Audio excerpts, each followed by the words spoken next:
In July 2005, 25 Tlingit, Haida and Tsimshian elders gathered in Juneau, Alaska to speak and listen and meet with one another, to tell stories about their lives, their clans, their nations, and their land. Stories about embracing family and community wellness. The year before, these same elders had met to agree upon a common set of traditional tribal values. Those values were then taken to the 69th Annual Delegates Assembly of the tribe and unanimously adopted. They are as follows: discipline and obedience to the traditions of our ancestors, respect for self, elders, and others, respect for nature and property, patience. Pride in family, clan, and traditions is found in love, loyalty, and generosity. Be strong in mind, body, and spirit. Humor. Hold each other up. Listen well and with respect. Speak with care. We are stewards of the air, land, and sea. Reverence for our Creator. Live in peace and harmony. Be strong and have courage.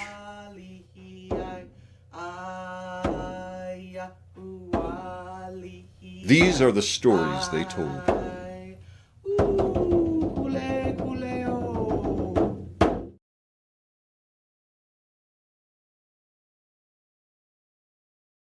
My name is Tommy J. Jimmy, Sr. I live here in Juneau. I bought a home here back in '75, and I'm moving out. I'm selling my home, but I'm trying to cut corners. I'm going to try to cut corners as far as this whole thing is concerned. The way I understand that's happening here, they said they'll tell stories. Now, I don't know if it's personal stories or Tlingit stories. But what Joe covered was pretty fantastic, because this is all the things that we go by, is what he spoke about. Respect for one another, loving one another. The commandment talks about love and loving mother and father. And this is where our culture and our nation as an American are in trouble, because they're leaving a lot of things out that should stay in there. But I believe that just by following our own culture, we can straighten out a lot of our young people. I really believe that, because the mothers and families are screaming out there for help. What can we do with them? Well, if you start teaching them in school, at home, with the do's and don'ts, as far as our culture is concerned, I think they can straighten it out. But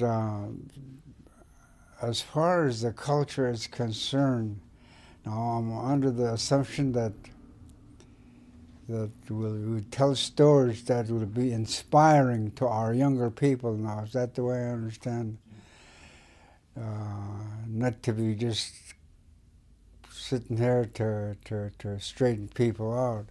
But through the stories that we tell and have, it straightens out a lot of our people, not just the young people, the elderly too.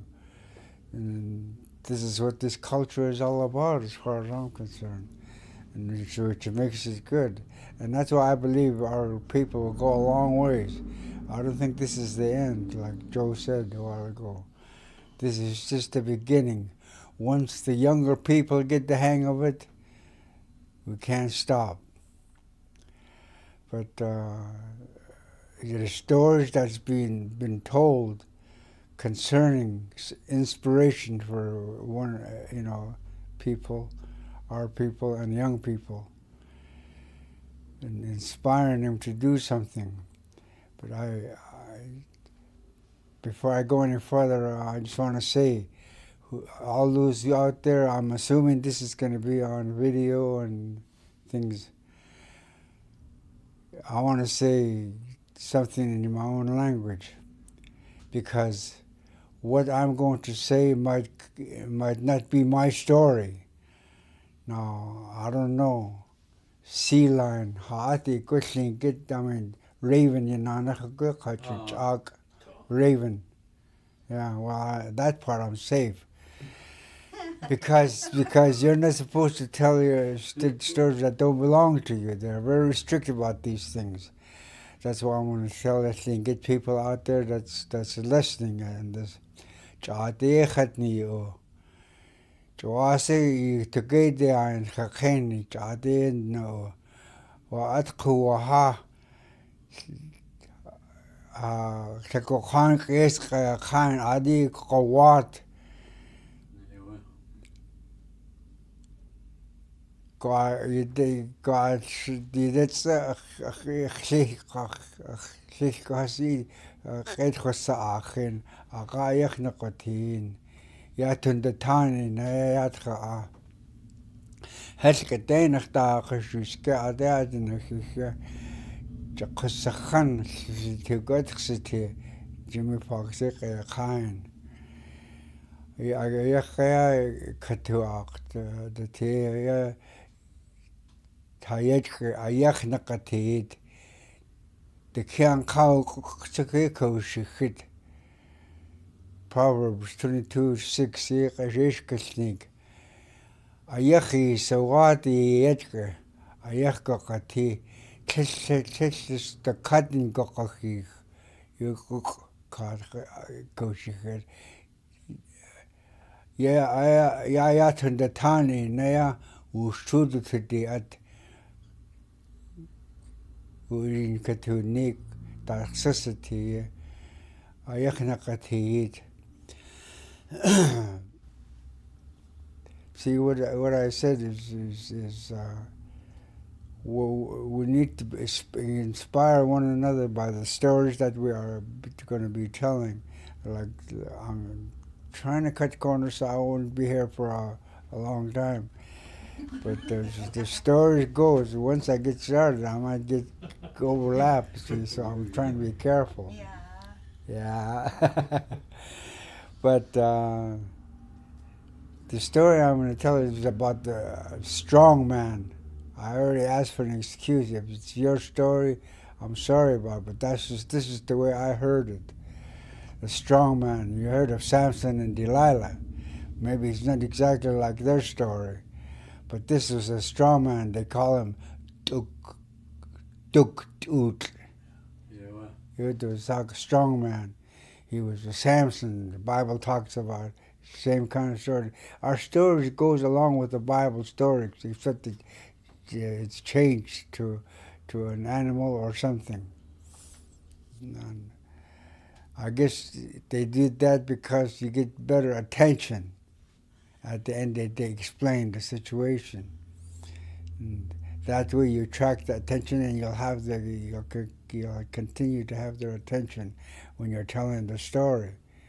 Like even nowadays, children's story, they're always using animals, dogs and cats and stuff. So I guess it kind of falls in line with that kind of a thing, and that's why they did it that way, maybe.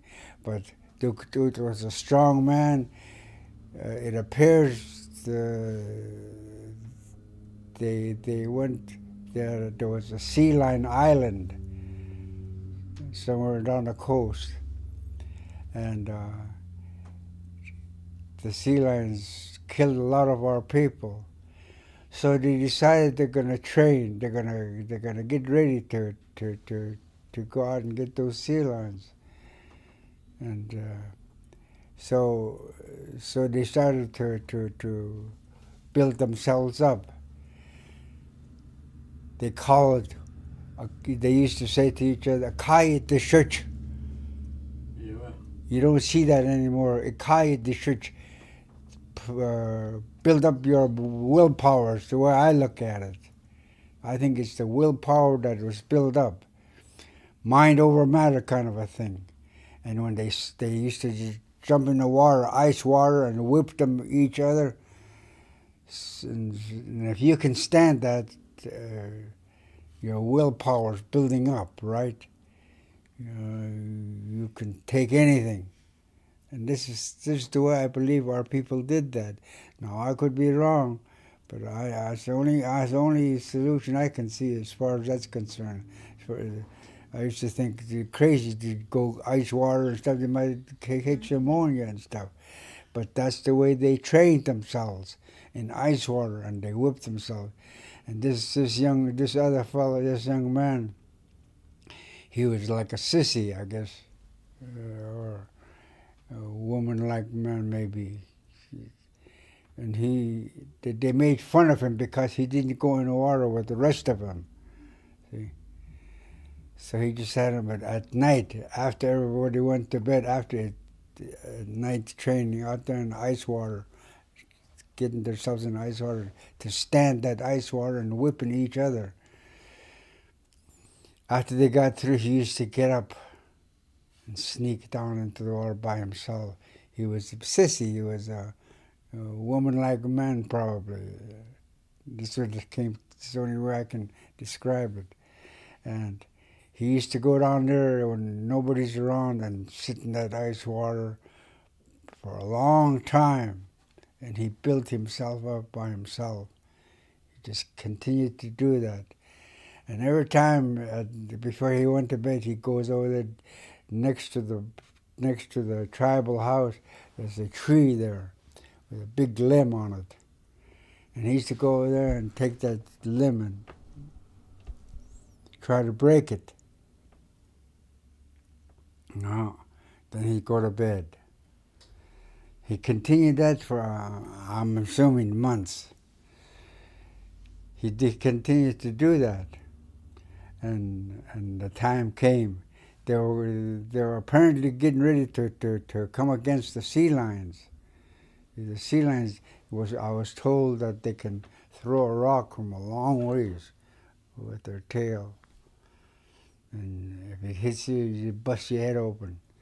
And apparently it was training for them, getting ready for them. And he'd get up and do the same thing continuously, over and over. And time was getting short. They were going to go over there and do their thing to the sea lions. And then he, as usual, after everybody went to bed, he went down there to the river by himself and trained himself, so to speak. And one day the time came, he took that limb. He took the limb and he broke it, busted off. So it must have been a big limb. And so when he done that, if he knew he was ready, he built up his willpower so much. And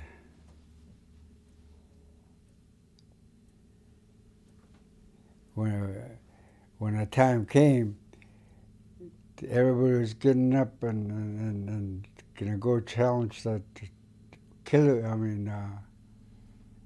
sea lions. And when he broke that limb off, he went to yearn on the word was broken, and he put it back and it froze back on there, just like there was nothing wrong with that limb. He already knew he broke it, He was ready. So the time came. When the time came, everybody got on their canoes and went out to that sea lion island. He never said anything. Everybody was poking fun at him because he was such a big sissy, I guess, or something. And when the time came, when they hit the beach, he was sitting in the back, and the beams that go across where you sit on the canoes, he got up. He knew he was ready. And he just walked off the boat, the beams just breaking them on the crosshair, when he was hitting them, just breaking off. That's how come he knew he was ready. He got up there And he starts grabbing those sea lions and just grabbing them by the tail and breaking them, tearing them in half. That's how powerful he was. The moral of the whole story is how he trained himself and that encourages the young people, inspire them to do the same thing, because that sitting in that ice water to build up your mind really works. If you can take it, you can take anything. And that's how our young people was trained. And that's the only thing I could see. I don't believe they built up their muscles when they did that. It's just the willpower, make the willpower strong so they can do anything they put their minds to. And that's how it ended up. He started doing that, and they have a totem pole. A strong man. That's what it's. Now, I might have cut some corners, maybe, or I might have added on, but that's just the way I heard it. I just remembered the best parts where he walked off of the canoe and just see. When you're a kid, that's all you can see is the good part of it. Never mind what happened.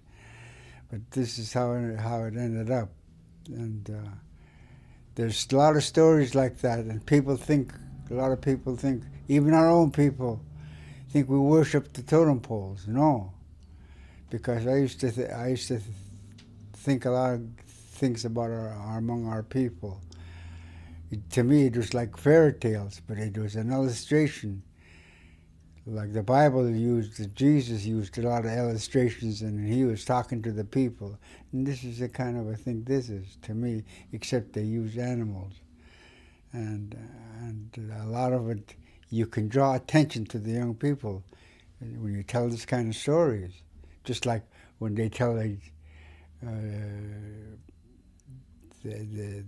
bunny rabbit and all that kind of stuff. It attracts the young people's attention. And this is why I think this is, even after they got older, they listened just to see how it's going to end up. And I believe if they start doing that, we can straighten out a lot of our people just by getting their attention long enough so they can be pointed in the right direction. And that's why I really believe in the Bible way, because the Bible stories, a lot of them, just like our stories, except ours is animals. How he created the earth, and how the raven flew into the whale. There's a story about that in the Bible. How what's his name? Juneau. That went in the whale's stomach. But the raven, he went in there and he cooked up all the insides until he was ready to get out of there. But these are the kind of stories that was told among our people, and it drew a lot of attention to the younger people. Naturally, that's how come I know it's the way it worked. When he started telling the story, I had to really listen, especially with the exciting part. But I couldn't remember all of it, so and this is where I'm at. And I appreciate your time, and I hope it helps somebody. You need to train your will and do the right thing, love and honor your mother and father, because there's a strict order as far as the Bible is concerned, because if you don't, you're in trouble. As far as the world.